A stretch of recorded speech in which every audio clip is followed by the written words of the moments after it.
Oh my gosh, so thrilled to have you on the show. Rudi, welcome to the show. We have had just like the best connection over the last probably only 3 weeks as we've known each other, but gosh, welcome in. I'm so excited for my audience to get to know you. I wanted to tell your audience, firstly, thank you so much for having me. And I want to share with your audience before we hit record, I saw your face come up on my screen and I said, oh my gosh, Sarah, in such a short amount of time, you've become one of my favorite people. And it's That was really a literally your quote. I genuinely mean that. I just love you. I love your energy. I love how you show up out in the world. I love how you are teaching people to live and to lead life. And the minute I met you, I was like, soul sister.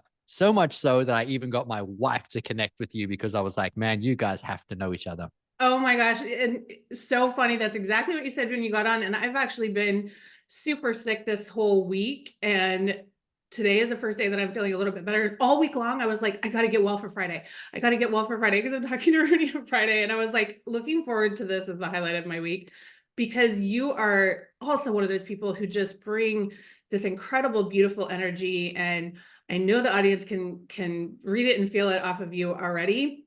And they have already met your incredible wife, who you're so right. You, after we were finished with our last episode, and you were kind enough at the end to say, "Hey, what is it that you need? Is there anything that I can help you with?" Which I just loved, and I never ask for anything ever, ever, ever. I feel very, that independent, strong woman. I don't need anything. And in that moment, I was like, you know what?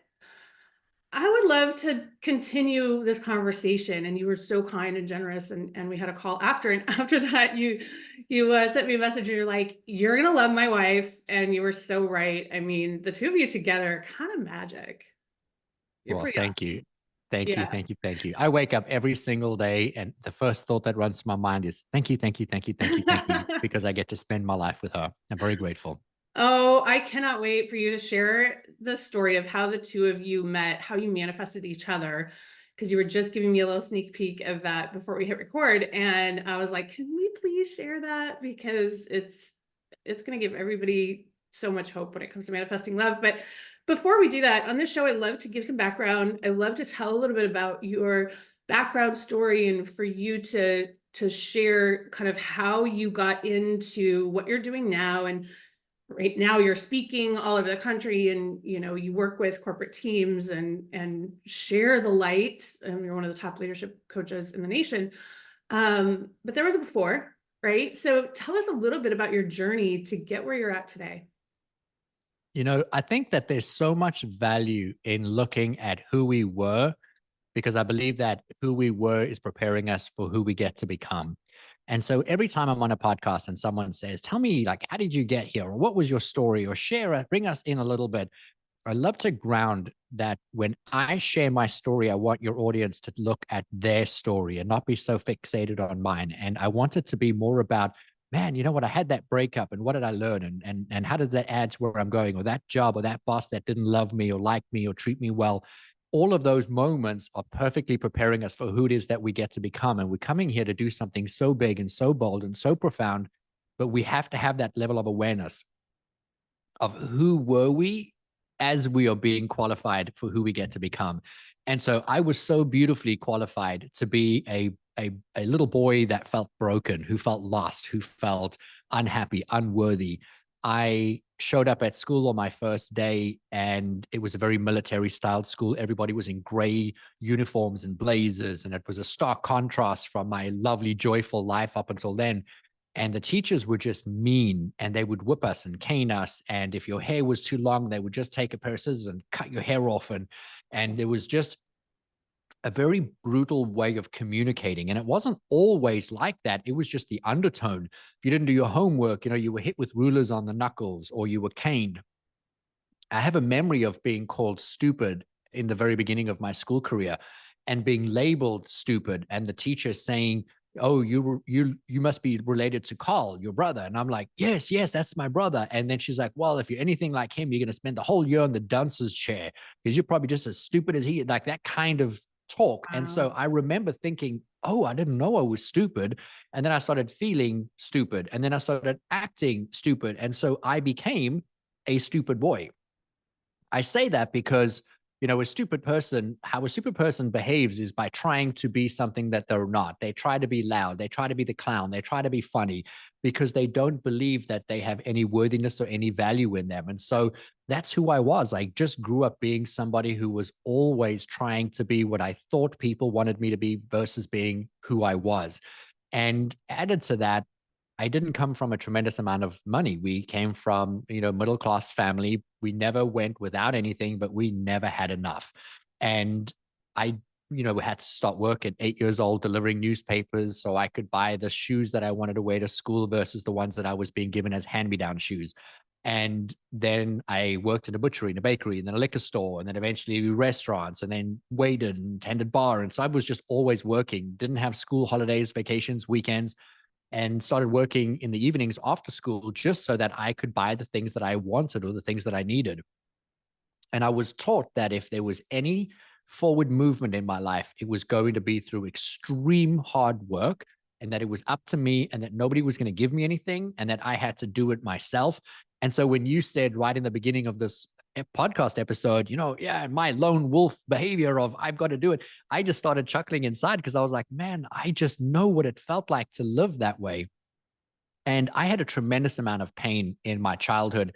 But if you asked me, what was your childhood like? I would have turned around and said you had the most beautiful childhood, because we don't look at the micro little traumas that we all pick up, from abuse or bullying or teachers or not feeling worthy or not wanting to study and not even trying to study because it's easier to fail if you didn't try than it is to try and fail. And so I just didn't try ever. But eventually, one day, I took that drive and determination to make something of myself because I believed if I was successful, I believed if I had money, I believed if I had the best shoes or the best clothes, that finally I would be enough and that people would think I was enough. And if people thought I was enough, they would maybe respect me. And so my goal was to become very successful at a very young age. I had actually set the goal when I was a teenager that I was going to be a millionaire by 25. And that was what I was chasing because I wanted self-worth. And the thing is, I achieved it in my 25th year. Look at And that, speak it into existence even before you knew that's what you're doing, right? I could talk to you all day long about that because I have so much evidence of it. But I did, I was 26 years old when my brother wrote me a birthday card and he said, I'm so proud of you. You finally hit your goal. And that was when I realized, oh my God, I did. In that year, I had become a millionaire. And Wow. I was like, I hit my goal. But the value is not that I had hit that target. The value is that that was the time I realized I still felt like that 6-year-old boy that went to school and was called not enough and stupid and labeled and had a dunce's hat put on his head. And so that was when my journey really began, of when I started saying, man, why do I feel this way? Why do I feel not good enough? Why, even though I have 3 companies and I have the sports car and the house and all these things, why do I still feel so deeply unfulfilled? And that's where the beauty and the value comes from. So now I want to answer your question. Today I go into organizations and I inspire and motivate and move entire teams, 3,000 people, 2,000 people, 100 people. I can go in and bring, you know, real value and meaning into every moment, because had I not had all of those painful experiences of my childhood, had I not had the life that I had, I would not be able to do what it is that I'm doing today. I am so beautifully and uniquely qualified because I know how so many people that I work with, how they feel or what they've gone through, or what their experiences are. But now I also know how to shift them out of it, because at one point in time, at 26 years old, I had to start taking accountability for my life and moving my way forward. I know there was a long, long answer, but I just wanted to, through that story, give people the hope that, hang on, if you've gone through something, where's the value in that? Because there's the beauty. If you can take the value add to every experience, you now have something to teach because you have hindsight. You have just tremendous value to add to shorten somebody else's pain from going through something, Oh, something similar.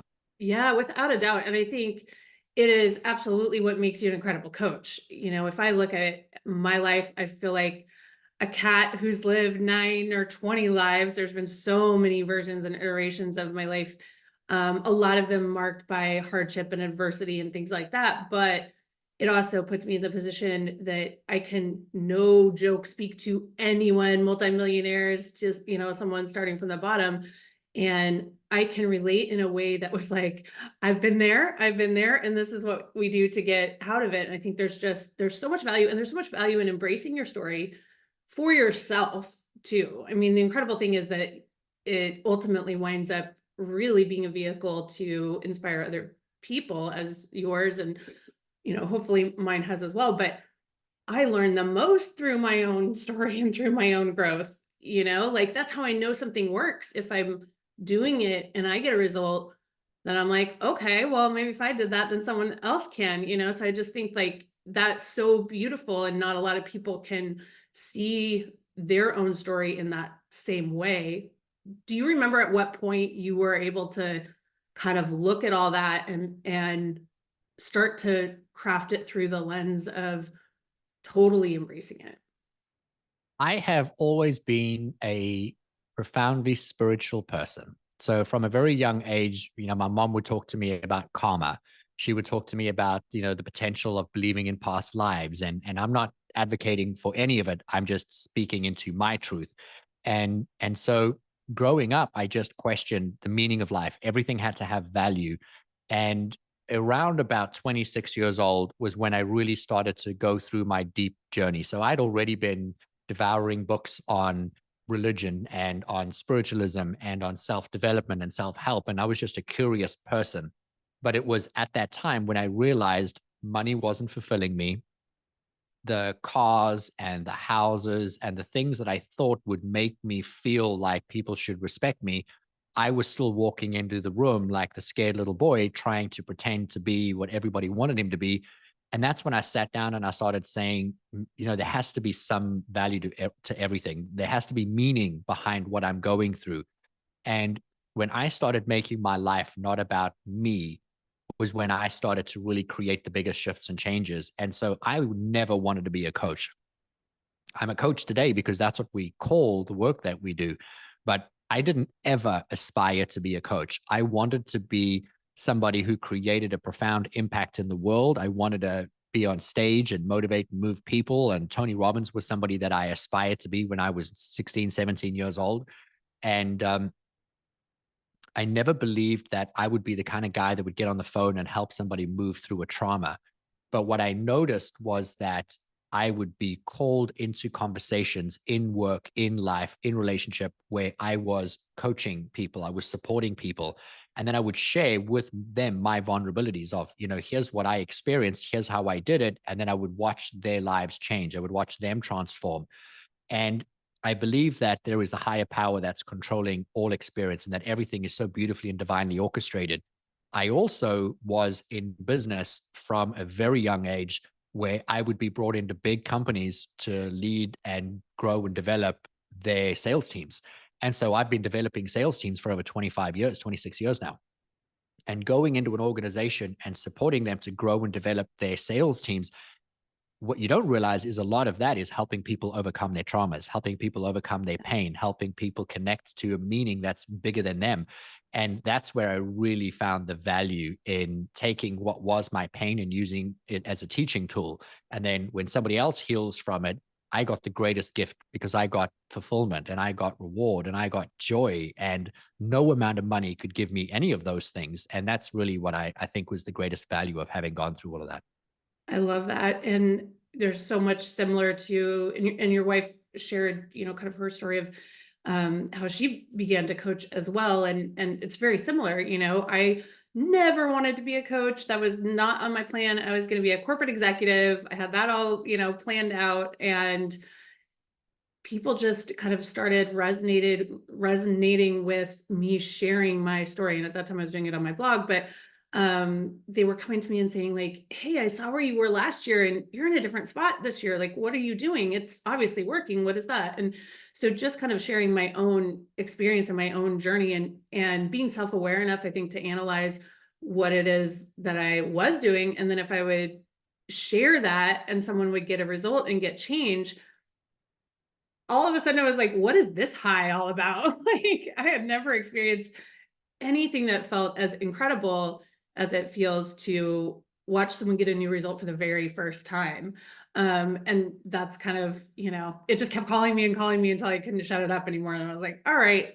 But the thing that I love so much about you, and you and I, you were so generous in that we were able to jump on the phone for probably 30 minutes or something after I was on your podcast, and your energy and your ability to read other people, has got to be one of your superpowers, I would say. And in 3 minutes, maybe five, you called me out that fast on a block that it's one of those things, like, you kind of know it's there. And you think you're working on it, and then someone else points it out and you're like, oh my God, duh. Like this, whether it's something that you're saying or you're, putting it out there, you're like, that is why. And that I want to give you credit for that, because that was so powerful for me. It was exactly what I needed to hear. And it was all in relation to the words that we say and how we get outcomes. And I literally teach this. I know this. I'm not novice to this. It is step 3 in my first book. Okay. Like, this is stuff I've been teaching for freaking 12 years, but it had still slipped through the cracks. And it's Let's one give you little word that I was saying, and I teach so much on how not to have the word hard in your vocabulary. And you called me out in 5 minutes. You're like, you said hard 4 times in 5 minutes. And I was like, what? Yes, I want to give you some grace there, because you see, in everybody's journey, they are emotionally connected to their journey. And when you're emotionally connected to your journey, you're being influenced by your emotions. Thoughts produce feelings, thoughts and feelings drive all human behavior. That's truly the secret formula for life. If you want to change anything, you don't change the behavior, you change either the thought or the feeling. And when we're living life, I'm too close to my life for me to have a vantage point of my life. I need my wife to be my sounding board. I need somebody else to be. And so it's natural that somebody else can come in and see. I do have a very unique gift, and that is that every time I meet someone, I can see their highest and their greatest potential. And it's like when I meet someone, I feel who they came here to be. And so when they're Wow. acting a certain way, and I use the word acting because I think that we're all in a character or putting on a play, and we're doing the best that we can, and we've done it for so long that that feels normal, that when I see someone in a certain behavior, it's such a stark contrast from what I experience emotionally, energetically from them.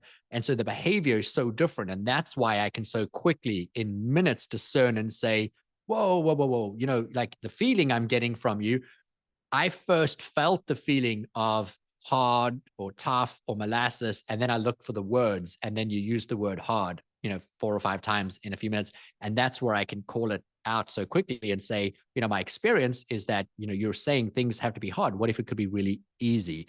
And that's the difference. And that needs somebody from the outside looking in. 100%. And the crazy thing is, that particular word and energy around it is something that I've been aware of and consciously working on at nauseum for probably 4 years, which is the craziest part about it, right? Like, I've done like so much subconscious work and conscious work, but like your story in the very beginning where you were talking about, having all these jobs and just hustling and having it bred into you that success is hard or even survival is hard. It 100%. I mean, we were homeless till I was 9 years old. Just, I taught myself how to read at 13. We were dumpster diving for food. Like, that was what I knew. And then I saw my dad, no joke, working 24 hours a day, practically, working 18 hours a day, 7 days a week. And none of it was, it was barely getting us to a survival point. Right. So that embed has been so deep that I've been working on a conscious level for such a long time to eradicate it, I guess I would say. Um, but I could still feel it, right? And I was, I think, blown away at the fact that, like, what the fuck? It's still here, number one. But number two, like, how there was something about that conversation that let me release it. Like, I can't even explain it. I have not felt that energy since. I have not, like, and this whole year was that energy for me. I'll be really honest. This year was one of the toughest years that personally I've had in over a decade. It just tried me at every single point. And so that energy was getting re-embedded, I feel like. And there was something just really powerful about your energy. And I think it was a combination because I do feel like you read me correctly and saw that there was this very obvious conflict for, you know, there was misalignment, right? And I just want to really thank you because I got off that call. I did this amazing meditation, release meditation, and I feel like a balloon. Like I just needed it to pop. You know what I'm saying? Like, and Mhm. I don't know if that's something that you come across often, or even if you're aware of kind of that impact, but do you have any suggestions for someone who, is maybe going through a really, really difficult year and is also feeling that energy, how they can have a moment like I had where it was like, oh, there it goes. I can release it. I love this so much, and I want to tell you, I am on so many podcasts, and no one is going where you're going, and it's where I want to go. And so we're Right. talking about we're talking about people's wants, needs, desires, and we're also talking about people's superpowers. So I have a number of superpowers, and we all do, but we have to have awareness to the things that come really easy to us so that we can leverage those so we can create a greater impact. One of my strengths is that I can see people for who they are. I mentioned that. My second power, truly a superpower, is that I have an energy that holds a space. And it doesn't matter if the space is for one person or if the space is for thousands of people in a room or tens of thousands of people listening to a podcast episode. But my energy holds the space for healing. It gives people permission to forgive themselves, permission to heal, permission to move forward and to move on. So that when I'm sharing something, it's received in a very different way. If somebody says to you, well, you just said the word hard 4 times and the energy is different. You're going to hear it as a accusation. You're going to hear it as somebody labeling you and you're going to be frustrated. But if the energy is curated in kindness, with love, with compassion, and it's serving the highest and the greatest potential of the person that you're speaking with, and your energy matches your words and your words are, you're saying it's hard. You've said the word hard 4 times in 5 minutes. What if it's easy? And it lands at a different level because the energy that's coming off the person is matching the outcome that you're wanting to create. So let's really talk about it. I go into organizations, big and small, and I work mostly in business, not for any other reason than I love business. I have a business mind, but more people spend more time at work than they are anywhere else. So that's why I work in companies. But I love that I can go to an organization with 3,000 people and spend an hour there and impact 3,000 people and irrevocably change the quality of their life.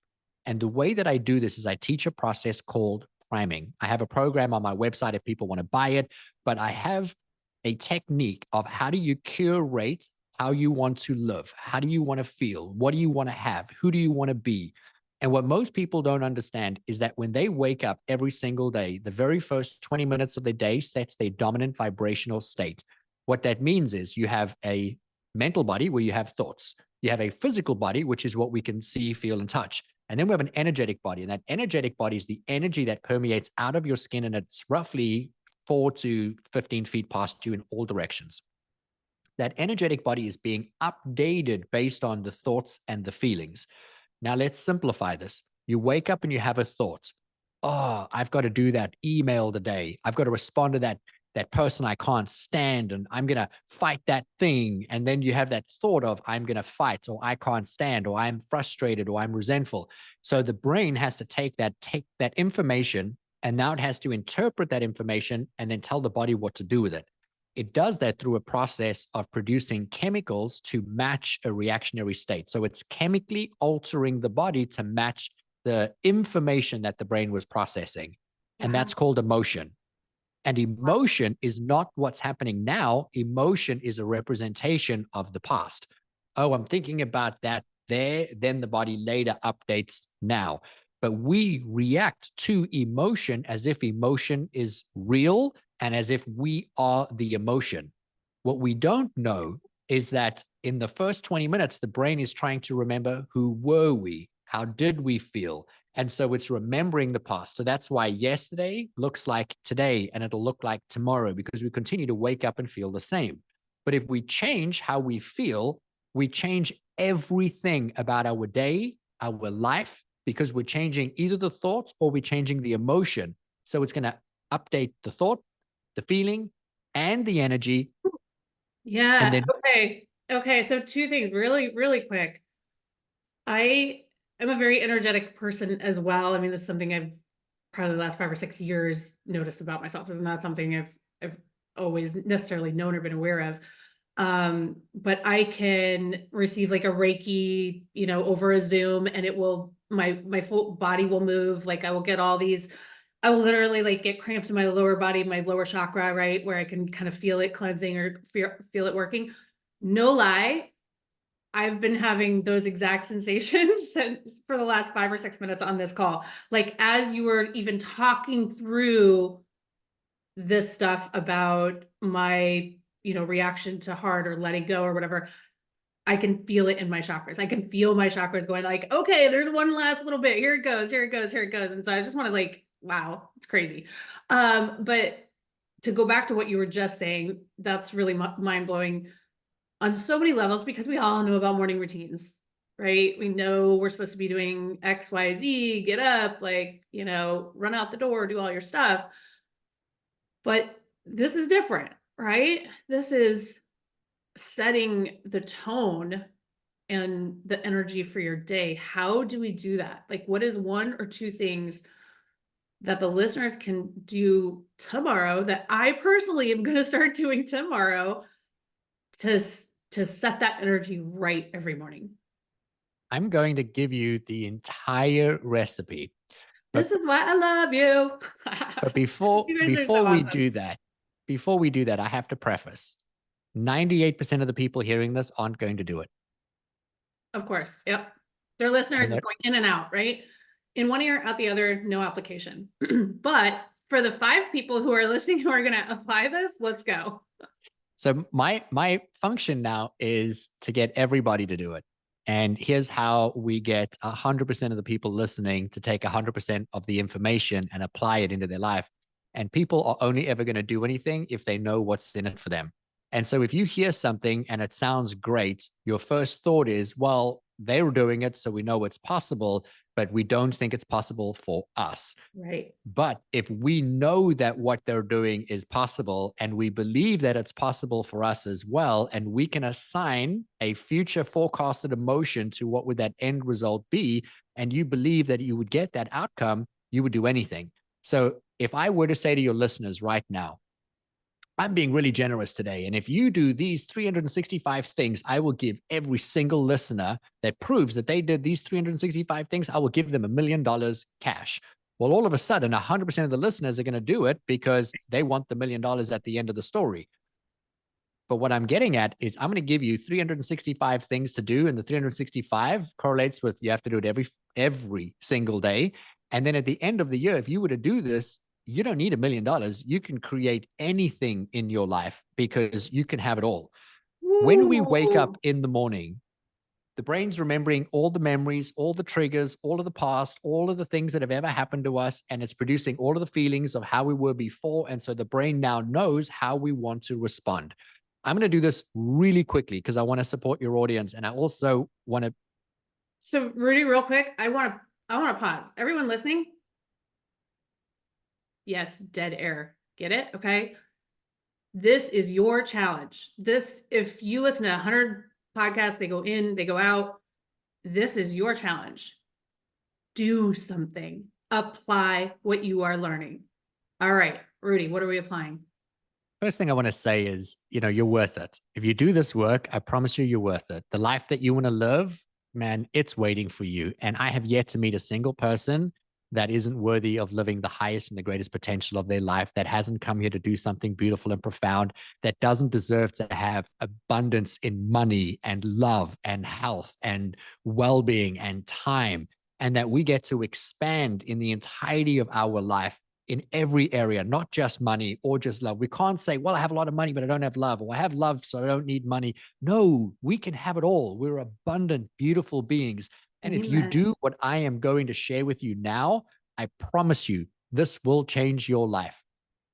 So the human brain is living in a formula, and your formula for how you react to life was created under the age of 7. all information that you received under the age of 7, your brain didn't have the ability to process a rational or logical thought. It just took it all in as a fact. And then the brain says, this happened and we reacted this way. So now it says that's how we respond to every situation. So at 6 years old, I was called stupid. I was labeled a dunce. And so I felt stupid. I had the chemical dump of the emotion into my body of feeling stupid. And so I just behaved stupid. So anytime something came up in my future, I just did it as somebody who's unworthy or not good enough. And it's never going to happen for me. And so that became my default pattern until I broke the pattern. So what you need to do is ask yourself, why do you show up the way you do? Why do you say the things you do? And we don't have to go back to your past to fix it or change it. We don't have to go back and do all the cleansing and all the healing work in releasing who we were. We just have to pick a different way of being. And here's what you do. In the very first 20 minutes of your day, your brain is open to the most change. It is the most susceptible to change. So you can influence your brain in the very first 20 minutes. Your brain will then take a snapshot, kind of like putting a pin in the emotion that you're feeling in the first 20 minutes. And that is how you will feel the rest of your day. You can have a high and you can have a low, but you will come back to how you were feeling in the first 20 minutes of your day. And so if you wake up for the first 20 minutes, I'm not Hal Elrod telling you what your morning routine should be. I'm not doing the, Robin Sharma 5 a.m. club. I'm telling you, wake up whatever time you want. But when you wake up, you need to curate the first 20 minutes of your day. I am going to tell you that when you wake up, do not speak to your partner. You don't speak to your kids, your dogs, anybody. You go somewhere that is private in your home where you will not be interrupted. Sit on a couch and breathe in and breathe out. You want to drink water so you can hydrate your brain because your brain dehydrates in the middle of the night. So I drink about 18 to 32 ounces of water when I wake up. I then sit on a couch and I do deep breath work so I can oxygenate my blood. So now my brain is working and it's got everything it needs to function. And then I release all negative emotion. So I breathe in clear, bright, white light, and I feel my body and my mind getting calm. And then I breathe out. I imagine black light leaving through the center of my heart, just leaving my body as if it's just dissipating out of my body. And then I take in clear light from above, and then I just release any dark energy. So any emotion, any stress, any fear, any angst just leaves my body, and I become really calm, really still, and I can do that really quickly. Then I forecast a goal or a vision. Now, this is very important. When I breathe in and out, I'm bringing myself back to my center point. I'm void of emotion. I am Rudi for the first time without influence, without anything, curating how I'm going to think or feel because there's no emotion. I'm completely calm. I'm completely still. And in that moment, I'm my most empowered state. Now I want everybody to hear the word I'm saying and not be triggered by the word. And this is intentional. Once you finish that meditation, I want you to fantasize. If you were going to have a sexual fantasy, you would have a thought in your mind with such vivid imagery that your body would physically alter itself to match that fantasy. I don't want you to have a sexual fantasy. I want you to fantasize about your life, about your day you're going to have, about your future, about your dreams. My goal, Sarah, is to be on stage at 103 years old. I want to be hosting these in-person events 40 weeks a year with 85,000 people in attendance every single week. And I want to be 103 on a stage, jumping up and down, and I want to be rocking it out, I love it. creating breakthroughs. And so I know what that feels like. I know what it feels like to do that 40 weeks a year in front of 85,000 people, except my body has experienced that. My mind has experienced that. I've just physically never stood on a stage in front of 85,000 people. I mean, I've been on stages with thousands of people, just never 85,000 people. Right. But I know what that end result feels like. And now my brain puts a pin in that emotional state, that exhilaration, that joy, that awe, that, I'm grateful, I'm abundant, I'm just loving everybody. And then I move into my day and I pay gratitude and I have a visualization or a fantasy about my beautiful life, my wife, my kids, my bank account, my lake house that I don't own yet, or my beachfront property that I'm buying, whatever it is that I want to have and be. And my body says, got it, I know what that feels like. Then I go into my actual day that's coming up. And I think this was this morning for me. I did an hour-long meditation. At the end of it, I imagined this podcast. And then I held the vision at the end of the podcast, you saying, oh my God, that was the best podcast I've ever recorded. Oh my God, I had so many moments. 100% you're right. And so I feel that feeling in the morning, and then I send that energy forward. Remember, I said to you, we have a mental body, Yeah. physical body, and an energetic body. So I sent the energy of the end result of all of what I created this morning ahead of me. So when we hit record today, I don't have to think about what to say. I don't have to be nervous or anxious because my mind and my body have been trained like an Olympian. I already know what the end result is going to be. And now I just fall into ease. Now I fall into trust, and the right words flow, the right timing comes out, the right message hits the right people at the right time. Because what people aren't going to pick up from this, and I want to bring awareness to this, is we need to be in alignment. Our thoughts need to align with our words. Our thoughts need to align with our emotions. Our thoughts need to align with the emotions and with the actions. And all of these need to be aligned.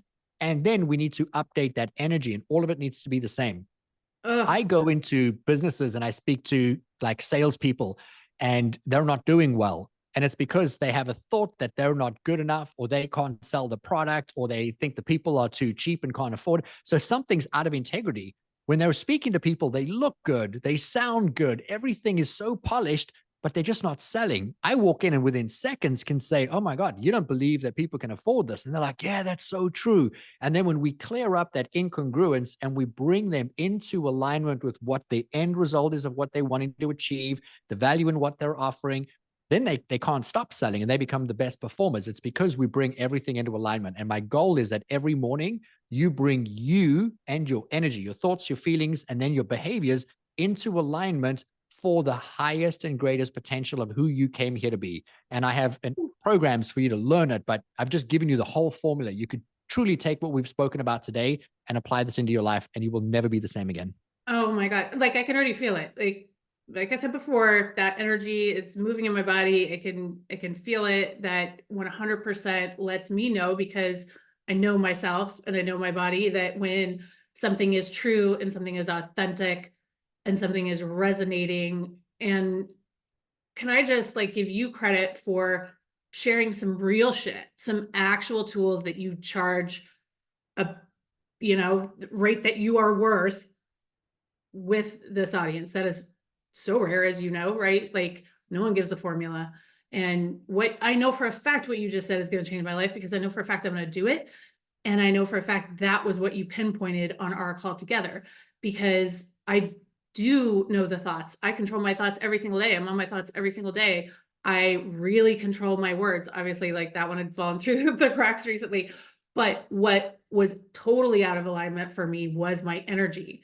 And the more that I was struggling against that energy to try and like force it into place, the more out of place I felt. And so it just raised my frustration level, right? And I was in this space where it felt like everything I was touching was hitting the frustration. And I was just like, but I'm doing all the things. And the piece that I did not know how to control or get into alignment, other than just, doing guided meditations, which I'm a huge fan of and have always done. And I'll do, chakra alignments and cleanses, and those things help. But do I do them every morning? No, I do them on a day when I, feel like I really need them. And so the way that you just described it, I know for a fact is a missing puzzle piece to my acceleration. And I just want to thank you so much for being generous enough to share that with me and share that with everyone on here. And for all of you listening who took this, who said, yes, I'm going to take the challenge, I'm going to do this, just know I'm going to be doing it every morning too. And my listeners know that a past me, I like the nights. I'm not, mornings aren't my favorite, but I will 100% commit to setting my alarm clock 20 minutes earlier to make sure that I have the time so that I can get this one puzzle piece in the alignment that it deserves to be in. So thank you so much for sharing that. And I want to shift gears just a little bit, because I said at the beginning of the show that we had talked about how you manifested your wife. And I just love the story. I just think it's so beautiful. Obviously I believe in manifesting love. I've helped so many clients over, the last decade manifest the love of their life. And I think for people who are out there who are single, It's really hard. And a lot of that is that energetic piece, right? You're doing all the right things, but when the energy is not in alignment, you're sending out a repellent signal versus an attraction signal. And can you just share with us how you manifested your wife? How did this whole thing come about? Because I just think it's so beautiful. You know, I love that we're touching this at the end today because I think it's really going to solidify the value in doing this work. You know, I created my priming technique out of necessity. I created it literally to save my life because I was so unhappy. I was so unfulfilled. I was never at fear of taking my life or doing something harmful to myself, but I was so unhappy I wasn't living the life that I could be living. And so I did anything to just feel better, just to create relief, just to not have the pain and the suffering and the anguish. And that was to wake up in the mornings and to meditate and to fantasize about being with this loving, committed, incredible soul. And what was so beautiful about this exercise was I was in a really toxic relationship, long term relationship. And it was one of those pee or get off the pot stages where you realize, am I still going to be in this relationship? Are we going to get married? Are we going to take it to the next level? Or am I going to, are we out of this? And in that moment, I had to get out of it. And I realized I'm worth more and I need to do something better. I cannot be in this state, in this relationship. I cannot keep doing what I've always been doing. And I made the painful decision to leave. Even though mostly everything said to me it was good, I realized, man, I need to get out of the relationship. And so what I did was I sat down, and here's another tool for your audience. I wrote out a list of every quality that I wanted in my partner. Then I took a piece of paper and I wrote down all of the qualities in the person that I had been dating that I didn't like and all the qualities of what I did like. And then I added what I did like to my list. And then I looked at all of the things I didn't like and I created the reverse of them. Because if we're focusing on the Yes, negative, yes, we'll yes, find the negative. yes. Yeah. And And so it's I the best way to find the opposite is to look at your don'ts list and be like, okay, what's the opposite? Yeah, I love that. 100%. And so I created 2 pages of a yellow legal pad of all of the qualities that I wanted in my partner. And then every morning and every night, I would read that list and I would go into a meditative state. Now, I didn't know I was meditating at the time. I didn't know what I was doing, but I would read the list and I would fantasize that I would have this partner with these qualities. And when people hear me say that, they're going to be like, that sounds weird. What I did was I would just read, I'm in a loving, committed relationship with somebody who sees me, values me, and appreciates me. And then I would feel it. What does that feel like in my body? And I would let that feeling go into my body. Then I'd move to the next one. I'd move to the next one. And I read that every single day and every single night before bed when I woke up to charge my day with what I wanted. And then at night. Now, here's the interesting thing. There was quite a long period in between. It was a year and a half in between where there was no evidence of anything. I was just doing this. But what was so beautiful about that entire experience was every time I met someone in my day and they didn't have one of those qualities, I just eliminated them as a possibility because I was like, well, they're not on my list. Like, Yep. and I know it that's not the one. Yeah. Yeah. it became so clear. And now I'm going to share the true value in doing this. I got so good at feeling the qualities of my soulmate, my twin flame, my partner, my wife, that I no longer needed her. And I got so good at the feeling of what it would feel like to be in that relationship that I started to fall in love with just me. I started to fall in love with things that I love to do. And I stopped having that need for someone. And I became really good at just being Rudi. And then at the same time, I was going through immigration because I had some companies in the US, I had 3 companies in South Africa, all under one umbrella. And I was having the South African company transfer me over to the American company. And that's how I was going to immigrate into America. And at the time, I was about a year and a half into the process of going through immigration. And then I turned around and I said to the immigration officers, I said to my business partners, cancel this. I don't need it anymore. And they were like, what do you mean? We're so close. We're months away. And I was like, I don't need it. I'm going to meet my wife and she's going to be American. And I don't need this process anymore. And everyone was like, you're crazy. We've spent so much money on this. We've got to stay with this. And I said, cancel everything. I can feel it. I am going to meet my wife. I remember phoning my brother on a Sunday morning and I said to him, Carl, I'm going to meet my wife. And he was like, man, I know that you want a marriage like mine. I know you're excited. It doesn't work that way. Don't get your hopes up. It's going to come. The timing's right. You're only 30. You have a lot of time. And I was like, man, it's happening. I can feel her. And then 2 weeks later, I went to a company conference and I was standing at a poolside bar at like an opening cocktail event. And as I turned around, there was this lady standing behind me waiting to place an order. And as I turned around, the first thought that went through my mind when I saw her was, oh my God, this is the last woman I'm ever going to flirt with. This is her. Ah! Oh my God. Oh my God. Like I love that so much. And your wife shared that it was love at first sight with you. So it was, it's just so beautiful. But I love that in that meditation, you turned lack into abundance. The lack of love, like I don't have love, like came into it with that, which a lot of people do. And especially if you're searching for love, literally in the term is I don't have it. And so I have to go find it. I have lack. And through your meditations and through your visualization, you turned lack into abundance.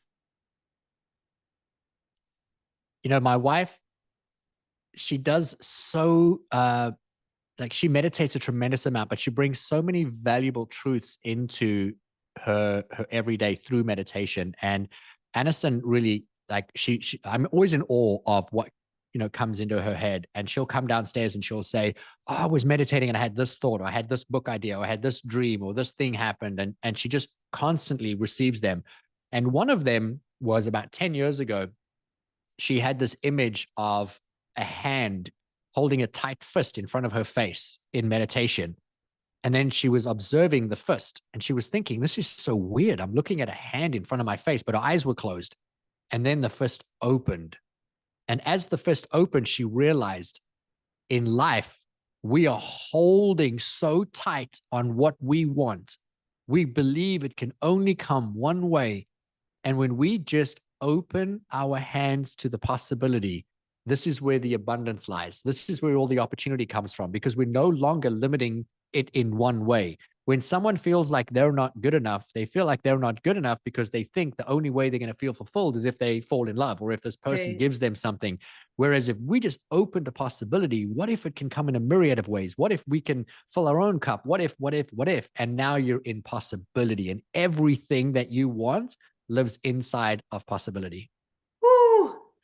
Okay, I've just loved this. Thank you so much for pouring in to all of us today. Like this just it's pivotal. I know that I told you this on our call. There's been probably 5 or 6 pivotal conversations I've had throughout my journey that I remember exactly where I was. I remember, like where I was feeling before, what I was feeling after.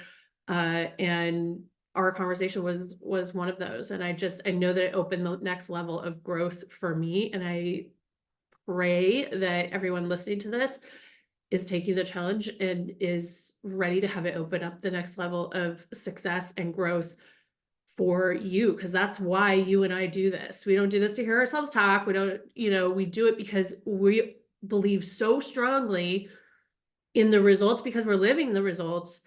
And it's so hard to see people who can live the life that they want if they just knew what to do. And this is such a simple thing.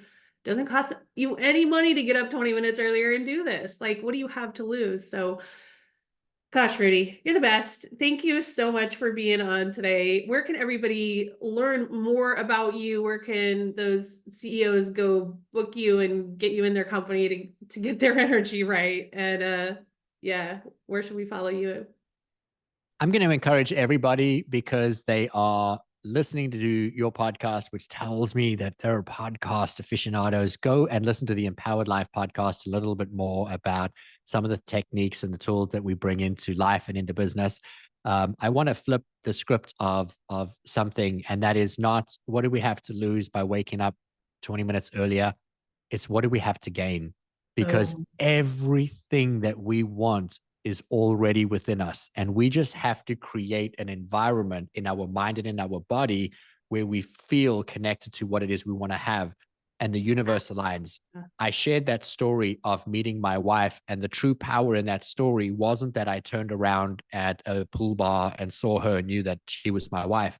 The true value is that I felt her before she was coming, because I got so good at knowing what it would feel like to have her that I all of a sudden tapped into her energy and her presence. And I had awareness to something is happening because I could feel it, because I got so clear on it.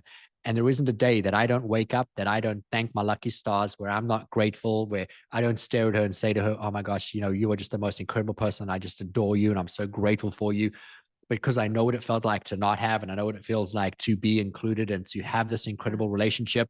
And I apply that into every single area of my life. That's, I want to be a speaker on stage, or I want to impact companies, or I want to write a book, or I want a bigger platform, I want a bigger podcast.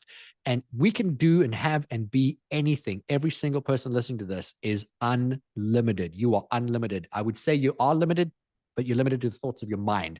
And if you can just believe in more and connect to more and feel the possibilities of more, you can transform. I've had companies double and triple and create hundreds of millions and go into billions. I've had, homeless people make $1 million inside of a year, like people not in love to madly in love, traveling around the world with their soulmate, and all of this in really short amounts of time because something changed.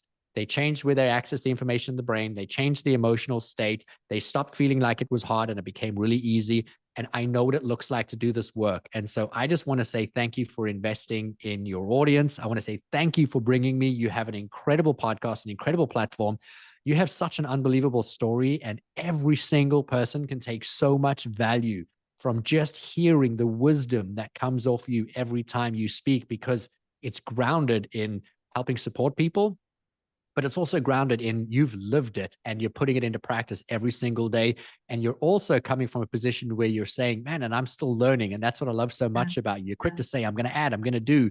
And so from me, I just want to say thank you, thank you, thank you for seeing me, valuing me, appreciating me, bringing me on your podcast platform. And for anybody who wants to hop over to the Empowered Life podcast, I would love to see you there. I'd love to hear from you of what most resonated in this.